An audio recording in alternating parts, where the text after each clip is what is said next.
Welcome back and moving on to our last segment of today.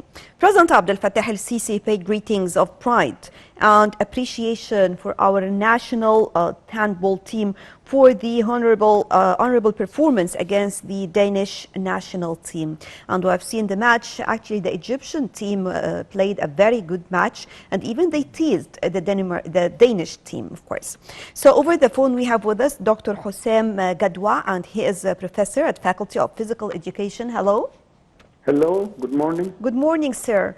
First of all, I'd like to tell me more about the match between Egypt and Denmark. Wow, it was really, it was a historical match, I think. We never seen a game like this since ages in handball. Egypt did very well, and they were really going shoulder by shoulder with the world champions, Denmark. And I think we were a bit unlucky at the end. Up to now, still, I'm really a bit sad that we didn't get through. I think the players deserved more, and us in Egypt deserved more. But I think this team will have a great future.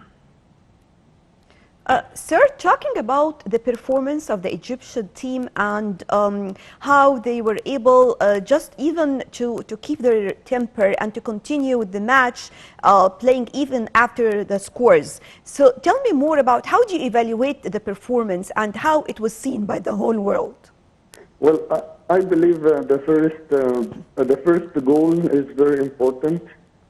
And I think El Tayar, at the beginning, he gave a lot of confidence to the players. And the gap when Egypt had like 3 goals gap and 4 goals gap at the beginning, I think this gave the players confidence and assured them that they can do it. And they went point by point.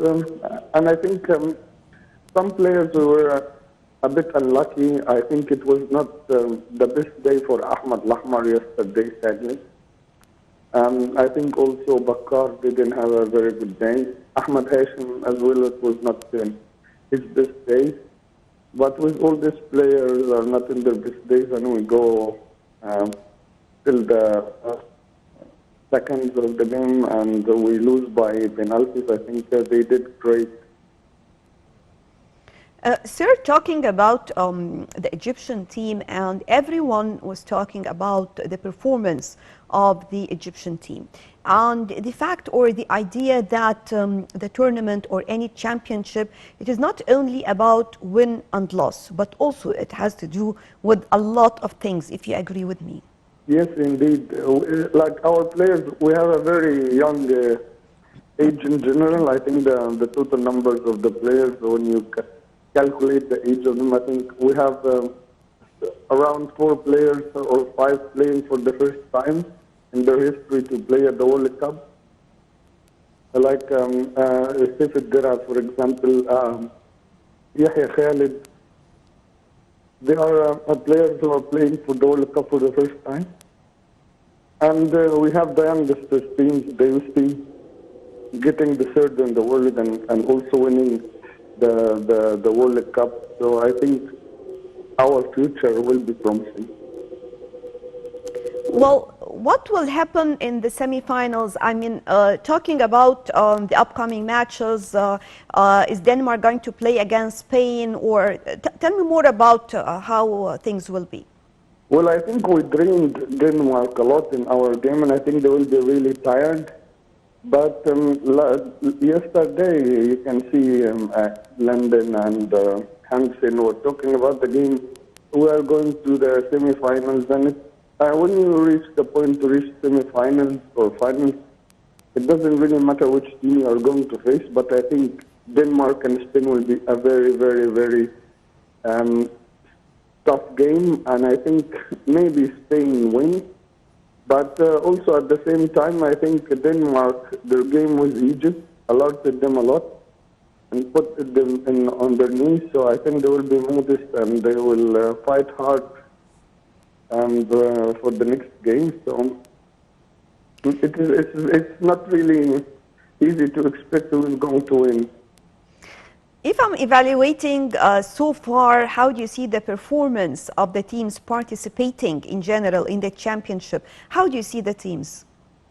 Well, I see still the Scandinavian teams are doing very well. I think Germany could have done better, but they were not really good this tournament. France is uprising again, and they are reaching semifinals. So I think Argentina did very, very well, and they were unlucky. I think the new system also of the tournament is quite difficult, and the second stage of it was very strong.